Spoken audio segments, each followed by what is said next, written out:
Oh, yay, everyone is here. Okay, cool. Hello. So I've got Phil Gray here with me as a panelist. He is the founder, he founded Standard Chartered Accelerator as well as the Westpac Innovation Bank.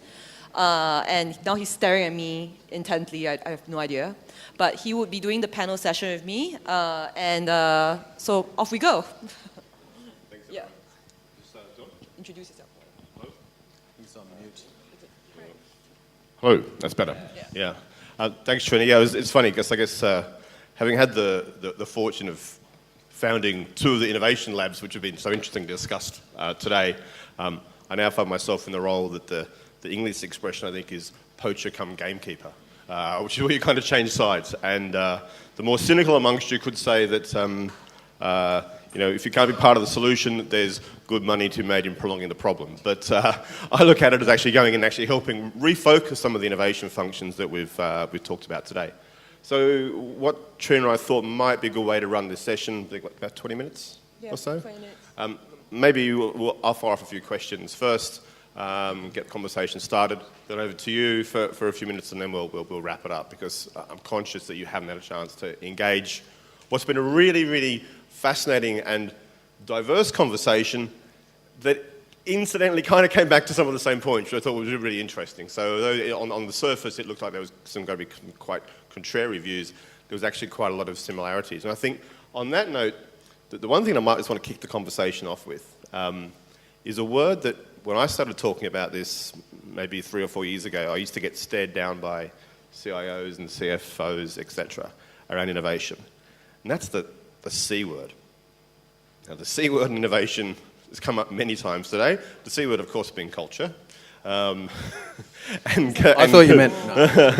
Just because I'm Australian doesn't mean we all go to the same base level. Oh, culture was the dirty word around innovation, yet it was a topic that came up in every single one of the presentations today. So I think, Barbara, can we start with you? Because I was fascinated with the approach that you've taken, which is quite different actually to what other organisations have taken in terms of your model. How do you link that back, and how do you drive that culturally through Unilever to make it actually stick and to actually really make a difference? Yeah. It's actually started 3 years ago, and we started with a very narrow focus, which is marketing. Which allows us to have, I would say, quick wins and low-hanging fruit as well, and shows that we could drive change through engagement with startups. So what's important is engaging with startups is one way of doing it. That's not the way, and thank God that's not the only innovation way for Unilever, but it's one way to drive that culture shift. And I've been thinking about it as how can you think about changing and doing innovation if it's not about changing the culture. So I do hear sometimes, and I really don't like that, people saying, oh, but we have to be like a startup. Unilever will never be a startup, because the definition of a startup, it's being a temporary organization that is looking for a business model, which is absolutely not our case. But you can borrow some part of the culture. You can borrow some of the way they work. They innovate is the wrong word, but think. And the fact that they can think in terms of what they want to achieve rather than how they're going to do it.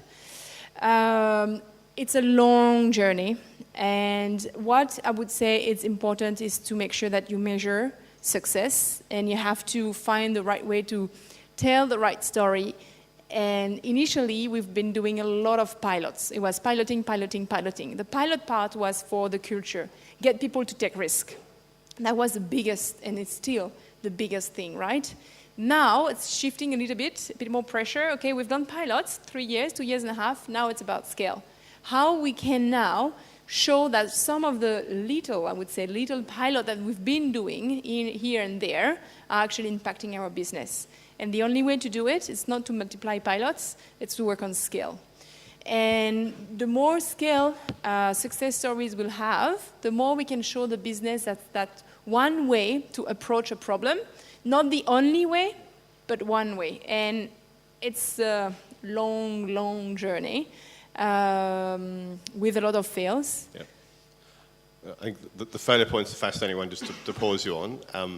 And Mike, I congratulate you on being the best ever Microsoft presentation I've ever seen that wasn't a hard product push. So thank you. We can just give him a round of applause. Thank you very much. It was actually a really insightful conversation. And I'm not picking on Microsoft particularly, but I'd be interested in hearing your views around failure and failure from a culture point of view.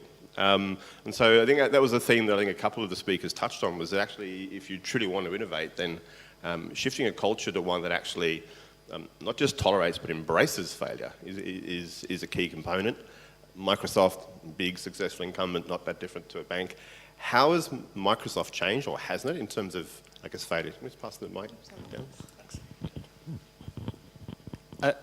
This is a very relevant topic, and it is actually imbued into Microsoft. We require our managers to go through training, right? Your leaders and your managers are the ones who show the right cultural behavior. It actually starts with even hiring. For a long time, it was much easier to hire within the company. Microsoft is very diverse. I'm an example of that, right? I've worked in 20 different divisions. I've had 20 managers on average. That's less than one a year. More than one a year. But there has been a shift in the last 3-4 years, and I'll give you an example of that. One is actually talking about your failure, believe it or not. And I have to remind even my own team and our own organization of my own personal failures and where I learned. We tried a long time around phones. I'll even call out, I don't doubt Andy Jassy's statement there. I think it's a dirty little secret. You know, Microsoft screwed up with the cloud first. We had a PaaS-only play. We had our highest execs all basically say, the future is apps. Why would you even want a server? By the way, we had a massive server business, right? You should just code your apps to the cloud, right? It will give you the highest agility, which is true. It will give you the highest ROI, which is true. You can remove a whole layer of infrastructure people in your organization that you don't need, which is also true. The main thing, realizing that you have to somehow rewrite all applications, and by the way, Microsoft has 10,000 of them. We couldn't even do it ourselves, right? It will take decades. Right decision, shot about 15 years into the future, right? Yes, you'll win a couple of startups because they never had a data center, right? The first 20 employees are all developers. Actually, they try to avoid anybody with I used to be a system admin, so I can feel good about saying it. You never want to hire a system admin, right? It used to be employee number 3, right? You get 2 founders, and the third person was in charge of installing servers and running it. And the company now is very different. And I can't tell you that it is completely pervasive, but I've seen the change. And it goes back to reinforcing that day in and day out. I personally, when we talk about my team, I have to remind them, you can talk about what you learned and what did not go well as a practice in our bi-monthly team meetings. If you can tell me what you learned, how you're going to do it better next time. And whether or not you talk to people about the best innovative ideas that are out there. Because I will tell you, there is an aspect where people go all crazy. They try to do the same thing and fail. I will give you a bad review if you do the same thing and fail. Because you never asked. You never talked to other people. You never went outside your organizational boundaries. But if you really want to take a risk and show that I've talked to these 3 other groups, I've checked the division, this truly is innovative, I want to give it a try. Hey, if it doesn't work, all of us knew about it, we will all fail together, and so there would be no repercussions. I can also tell you, this is the weird thing, you can still get promoted out of all of this stuff. I think that's a weird thing to say, but if you are diverse, if you have the background and you've done all these different things, you can move ahead in the company talking about what you've learned so that you can have more success in the future. And I think that's, again, a massive culture shift that our HR, our executive leaders, all the way down to our managers every month are trying to reinforce. Fantastic. Thanks for that. That's really insightful. And maybe the next one I'd ask maybe to Amir and to Neil as well to answer, which you all touched on as well, though, which was this notion of ecosystem. And I think that notion of an innovation ecosystem, and it's by no accident I'm actually holding a copy of The Rainforest here, which actually talks about creating an innovation ecosystem. I mean, in terms of you're lucky enough to have that exposure across a wide variety of organisations using different models. What do you think is, I guess, maybe your top tip and your biggest pitfall for creating that kind of innovation ecosystem? I can give you a boring answer, and it's Well, give me a controversial one. It's much more fun. Oh, jeez, it's so We'll hard. quote you on it. I mean, if you think about the way people are approaching it, Deloitte has a service called Bridge, used to be called S3, which stands for Sense, Scan, Scout, something like that. It's a team based in New York. Basically, you go to them with a brief and say, hey, we want to build such and such capability. They'll do a huge scan of their big database that they have. They'll make some recommendations about what to do. I mean, anyone can access that these days. It's cheap. Any corporate on the planet can do that. So I think the days of this mysterious ecosystem that we're building don't really exist anymore. So once you eliminate that as a problem, access is no longer a problem. Well, what are the other problems? It comes back to all of the same three problems with innovation to begin with, right? It's very hard to see when we need to innovate something. It requires us to change. How are we going to measure that innovation? So we'll partner with a startup. Great, why? How are you going to measure success? Is that somebody's KPI at the end of the quarter? If so, how are you going to measure that? I think it's actually, it comes back to the same old business problems as with anything else. Now, should you build an ecosystem? Yeah, probably. I mean, as part of that portfolio mentality, every corporate, if you're not out there scanning what's going on in your own backyard, then you are making a mistake.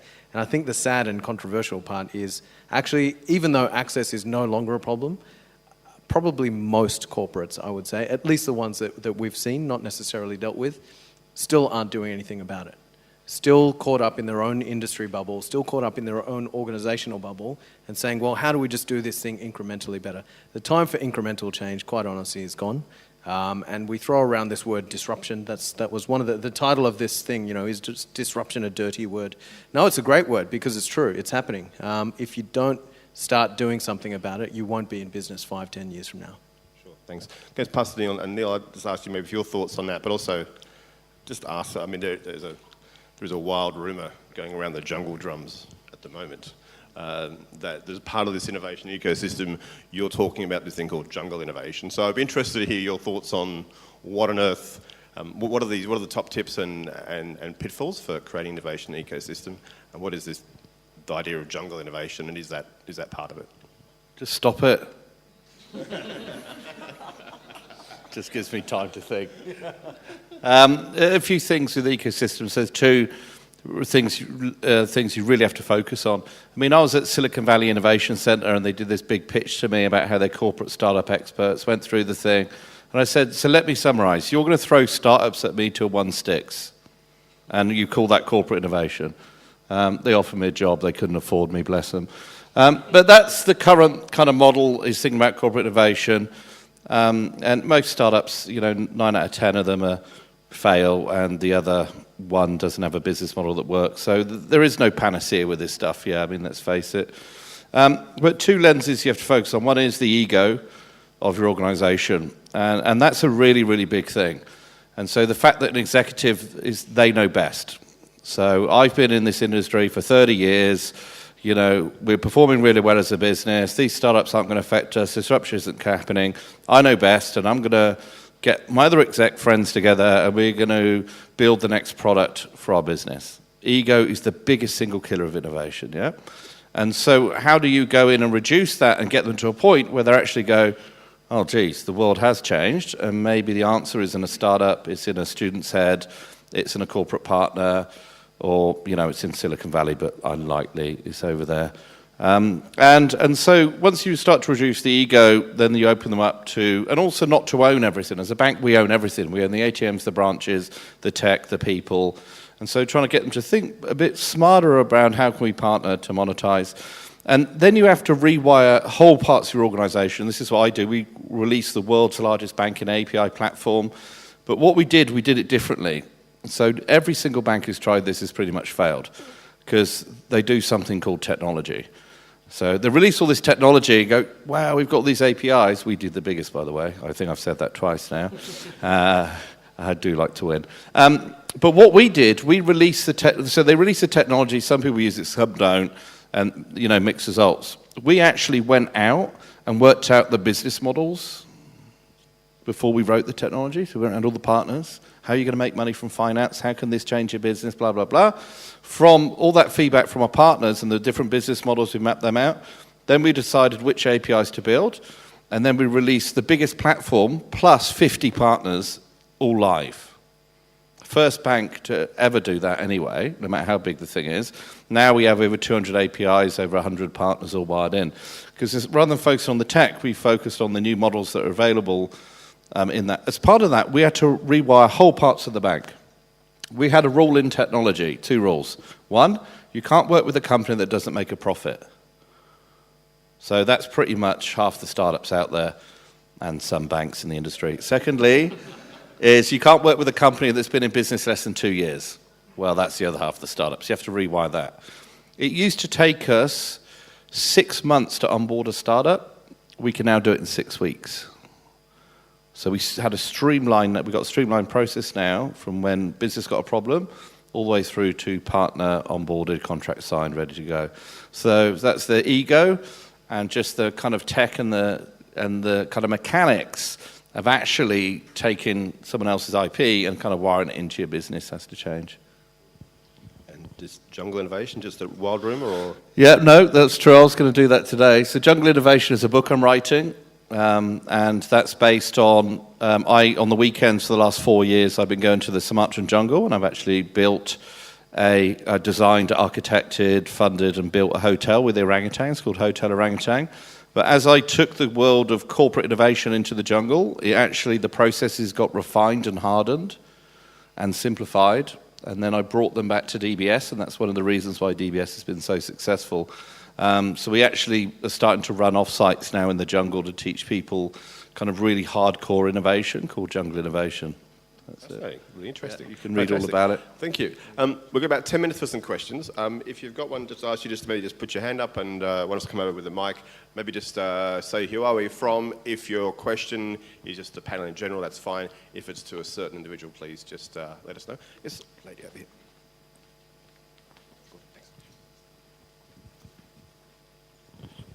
Thank you. My name is Elena Arons. I'm Managing Director of Indigo Labs. I've got 2 questions, actually. The first question is for Amer. You're working in a consulting company. In the beginning of our meeting, Neil mentioned, he said, what is innovation for? Why do companies start innovation? Is it because the boss asks to do it? Is it for PR purposes? And so on and so forth. So in your experience, when you're consulting your clients, why are they doing innovation? Exactly all of the reasons that Neil said. Generally, I think probably the most popular one is PR, especially when we start talking about labs specifically. I think there's been a handful of good labs and a hell of a lot of really not good ones. If you're looking at business performance, but then again, if your goal was just to get PR, then there's a hell of a lot of successful labs as well, right? So it depends which race you're running in and how you really want to measure success. I would imagine a lot of these places aren't getting measured just in terms of column inches and that sort of stuff. At some stage, the boss comes down and says, so that innovation thing we started a year ago, how's that going? Have we made another $1 billion? We got another 1 billion customers? No. So yeah, that tends to be the most common one, is just, hey, let's do it because everyone else is doing it and we don't want to be seen as the fuddy-duddies in our industry who aren't doing anything about it, which is a real shame. Again, I'm not allowed to mention client names, but we are working with a client where it was literally the CEO has been mandated to do some innovation stuff. What that is completely undefined. Just do innovation, which is a really interesting brief to get. As a consulting firm, we come in and go, great, so what do we need to do? Innovation. Yeah, but what are you hoping to achieve? Innovation? So yeah, we have had situations like that, and therefore our remit very quickly turns from doing innovation to just helping them figure out what their business strategy is or why they're trying to do innovation. And oftentimes you end up doing something completely different. So I think that's it, especially in the consulting world, agency world as well, where I've spent primarily most of my life. People get very scared about asking questions to the client. you're not doing anyone a service just by executing whatever brief comes on your desk. Really, just ask questions. And that goes for corporates as well. If your boss says just do it, firstly, reprimand him for stealing Nike's slogan. But besides that, ask the question, why are we doing this, and can we do things differently to achieve what you're trying to achieve? Thank you. And my second question is to all speakers, but it's quite brief. The topic of today's seminar is, do innovation labs work, or is disruption just a dirty word? And we talked a lot about innovation, about pros, cons, obstacles, breakthroughs, but I might have missed the answer to this question. So can you, in just one sentence, give your answers? The question is innovation lab works? Yes, just on the screen behind you. That question. That question. It's good because I'm not running a lab, so actually I cannot answer. Twitter said so. I would say, but it's really linked to what we just talked about, at least from Unilever Foundry point of view and what I'm doing every day. I always try at least to not retrofit a cool technology because blockchain or VR or AR is cool, but trying to understand what business problem we're trying to solve, where we can potentially fill a gap using and leveraging technology from a startup. So I don't think we are a lab because we don't look for something we don't know. We are trying to help our business to have an impact. But again, we're not a lab, so. Do innovation labs work? Mostly no. Or is disruption just a dirty word? Disruption is a great word and it's real. The C word is a real dirty word. I could spend all day doing dirty words. But do innovation labs work? Most of them don't. It's the team behind it. You can succeed at innovation by not having a lab. I know, scary, yeah? We did for 3 years, hugely successful. We just needed a bit of space, and it was a no-brainer, despite it was quite a big and impressive lab like this one. If we would have gone the other way around it and went for the lab first and then tried to do the innovation, I don't think it would have worked as well. So can you innovate? You can innovate with a lab and a great innovation team. You can innovate with a great innovation team. Can you innovate with just a lab? No. It's the people behind it who make it successful. Lab is just a bit of space, yeah. That's it. I'll be the only one who says yes, if you build it right. And you had no idea how many times I've said no, because people come to me for money. Can I go send people over to help this customer out? And then they can't even answer the first 2 or 3 questions. Well, why are they doing this? Because I actually don't care about innovation labs for PR's sake. I think that's even a joke. You should never do it. Because at some point, a customer reading an article will ask you to implement something that you can't do. That destroys trust in your company, in your brand. You do it enough, and you're known as a great marketing team that can never follow through. And that is a horrible trap to fall under with your company. I do think that if you do it right, establishing the lab formalizes an ability where people can come to learn. And we spend billions of dollars doing exactly this, all types of them. And I apologize for those of you who are startups out there. This round of innovation also is quite interesting. The whole days of, you must wait for a startup to come disrupt you is gone, right? The capabilities of what we have in the marketplace today is one of these magical times where it's actually not bad being a big company. We have failed tremendously to the tune of billions of dollars, yet we are still here, and we're still a very profitable company because our hit rate is very high. And even though we were behind AWS, right, we're going faster than them now because we learned, we adapted, we innovated ahead of the curve very, very quickly.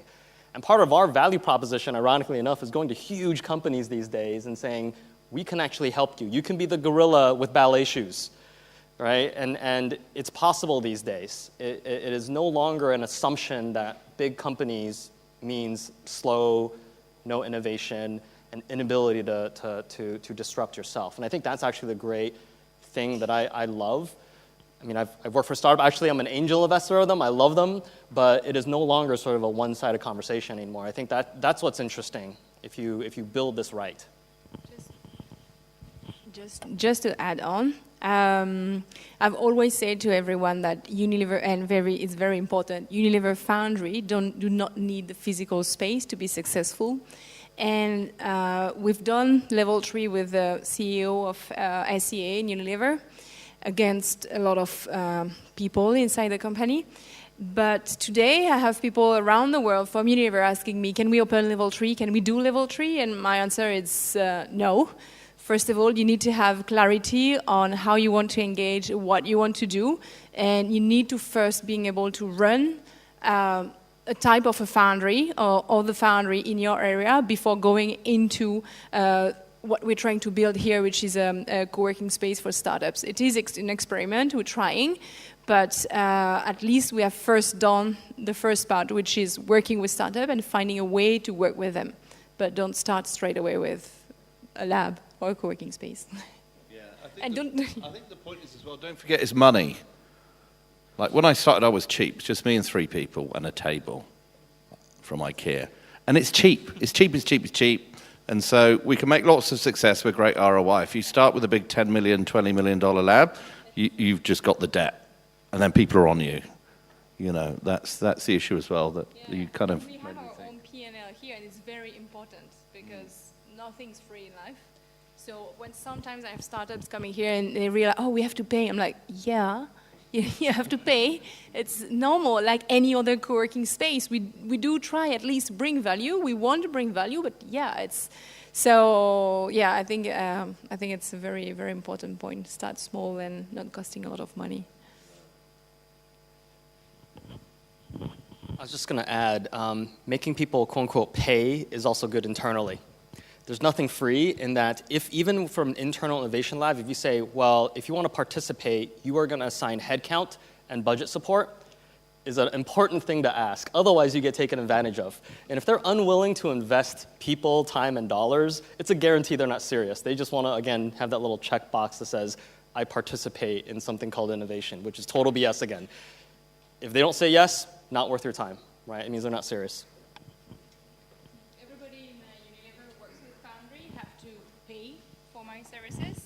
And we receive a lot of briefs. We want to work with startups, want to do that. Fine, it's going to cost you this. Oh, okay, let me get back to you. But it's a good way to work on the right problem as well, because we need to have stakeholder engagement. It's 2 things. First of all, you at least try to find the good problem to solve, but also you have follow through. So things, even if we're a big company and we think we're slow, but sometimes things change very quickly, and even strategies change quickly. So the fact that people pay for it upfront, it really helps to go until the end of the process.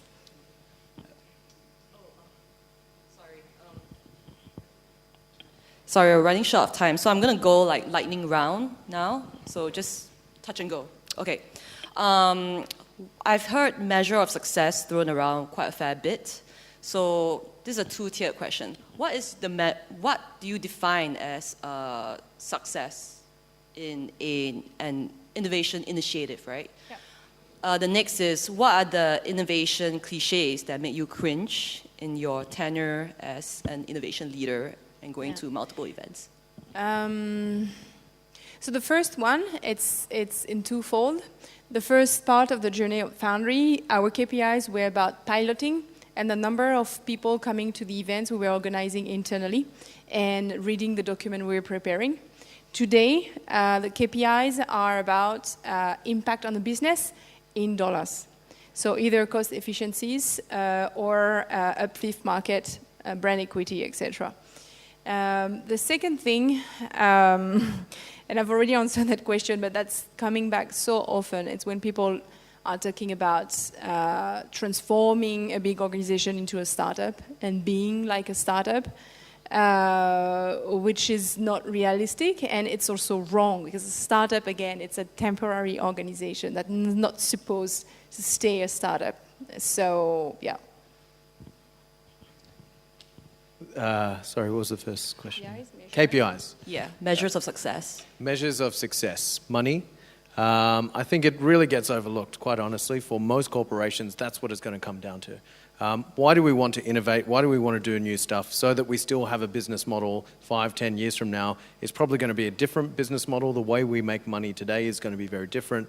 Pure and simple, if most corporates just focus that simply, they'd do a lot better at innovation. And the second bit was Innovation cliches. Cliches. When people refer to the Foundry as a lab, I find that cliche really annoying personally, but it's just disrespectful. No, but yeah, all this. I actually go around saying we help corporates behave more like a startup, not be a startup. But yeah, then what that sometimes equates to is people using or misusing the term agile and lean and all this kind of stuff, right? Like words mean stuff. So that's the cliche that I really find annoying. Behaving more like a startup means working in different ways. Get rid of a business case that takes 6 months.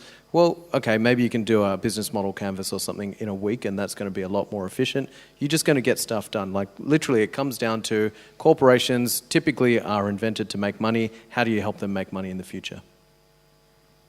The ultimate measure is, I still got a job, and I still get my bonus, and that is actually pretty much it.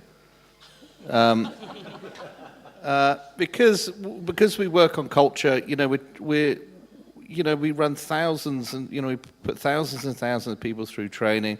It's very difficult to pinpoint that exact value. So we do a lot of more award-winning products than before. How can you say though that was due to innovation? How do we know if we took innovation out? We don't have parallel worlds that we can A/B test across. So it's very much, am I still in a job? Yeah. I spend time with the CEO, the other execs. Do they feel it's working? Are they people inspired? We've got some hard metrics around, we help the business with $100 million of new business coming in the lab. The ecosystem business we built from scratch is generating, a good return now. But I don't think it should be about money. For me, it's if the CEO doesn't believe and the board doesn't believe that you are helping them steer a course to survival over the next 10 to 20 years, then that's way more important than getting some short-term revenue. It's not my job to make revenue. We've got 23,000 people at the bank. That's their job. So I would do a deliberate counter-strategy to the others and say, you're not fired. Innovation cliche. Wait. Oh, yeah. Oh, ideas. Ideas are cheap. I've got an idea. Oh, good for you. Well done. You can run crowdsourcing and come up with 1,000 ideas. And just that technology can solve everything. The most powerful innovation in the world, a friend of mine I've seen in finance, wrote it down one sentence on the back of a beer mat, and I was terrified and hope that I never see the light of day for that thing.